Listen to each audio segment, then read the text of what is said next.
This is part 2 of our discussion on the Tagalog verb to do.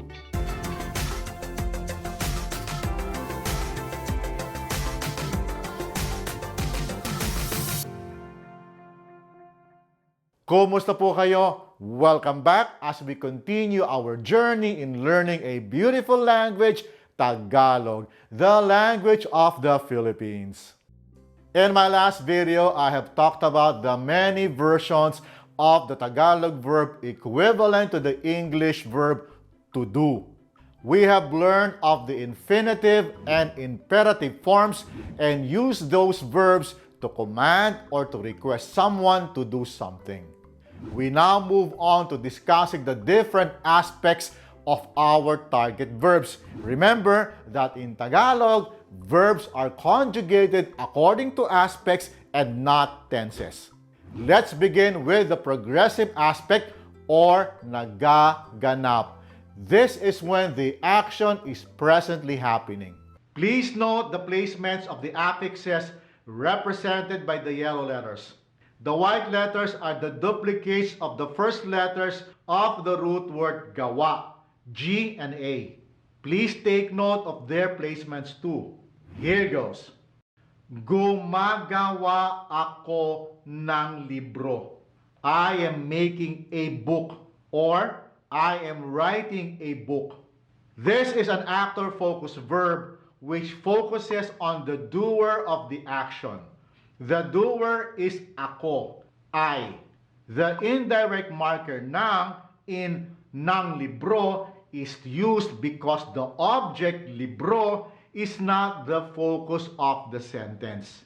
So, ng libro means a book, any book. The same principle is applied to the next verb, which is also an actor-focused verb. Naggagawa ako ng tinapay. I am making a bread or I am baking a bread. Of course, in English, you drop the article A. Ginagawa ko ang libro. I am making the book or I am writing the book. This is an object-focused verb which emphasizes the object of the sentence, which is the book, a particular book and not just any book. This is why the direct marker ang is used. Nagagawa ko ang magnakaw dahil sa kahirapan. I steal because of poverty. This verb is used when someone does something he or she is forced to because of some force or circumstance. In this case, the speaker says he or she steals because he or she is poor. Iginagawa kita ng damit. I am making a dress for you. Ginagawan kita ng damit. I am making a dress for you. Both verbs are used the same way. That is to do something for someone.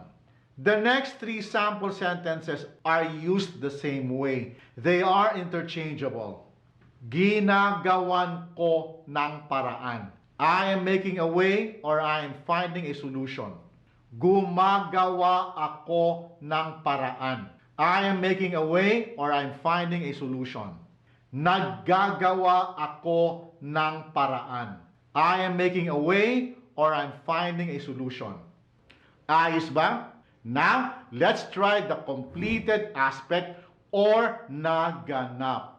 This is when the action has already occurred, hence the action has been completed.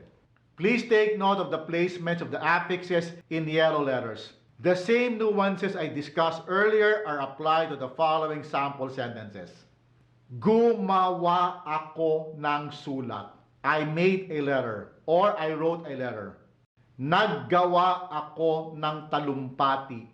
I made a speech or I wrote a speech. Ginawa ko ang sulat. I made the letter or I wrote the letter. Nagawa ko ang magsinungaling dahil natakot ako. I lied because I was scared. Iginawa kita ng poster. I made a poster for you.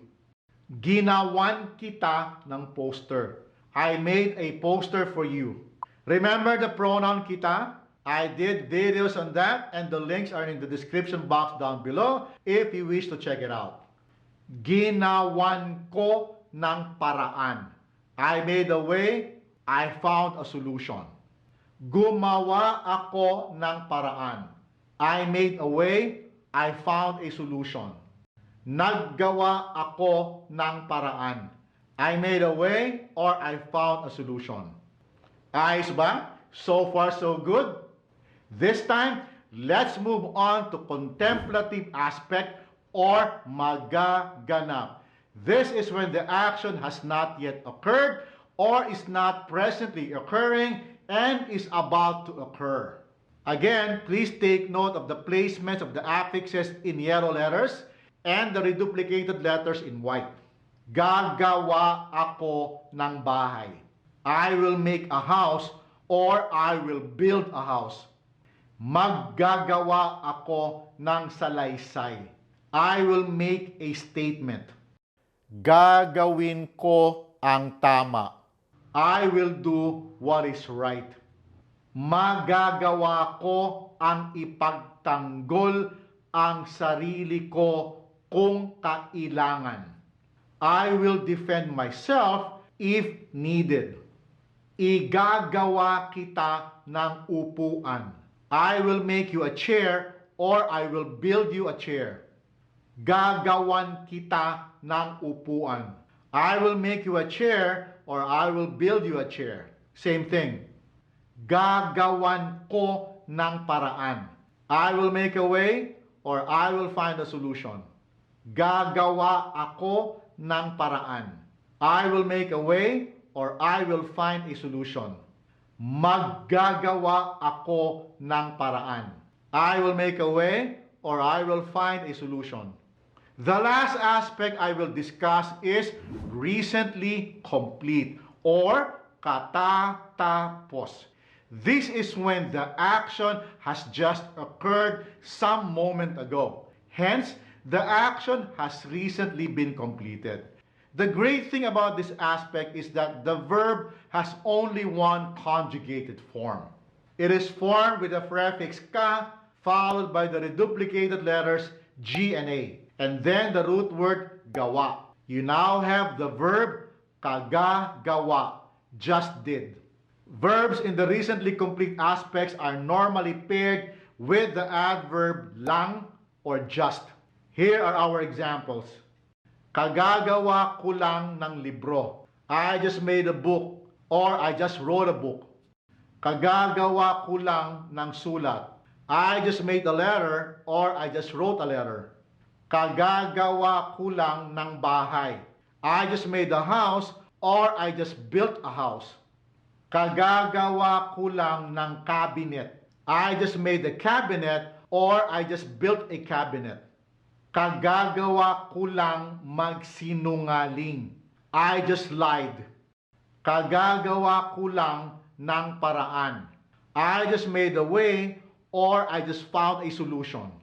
The more you get to know Tagalog verbs, the more you will realize how different it is from English or any other language. You don't need to memorize all of the verbs in this video. Just be aware that they work differently from English or probably your own language. This channel's goal really is to provide you with a point of reference that can guide you. With practice, you will be able to get the hang of it. The key really is for you to go out there and speak with your Filipino friends or partners. That's about it for now. If you think this video has been helpful, please click on the like button. That will help the algorithm find new people who's interested in learning Tagalog. I will see you next time. Maraming salamat po at hanggang sa susunod.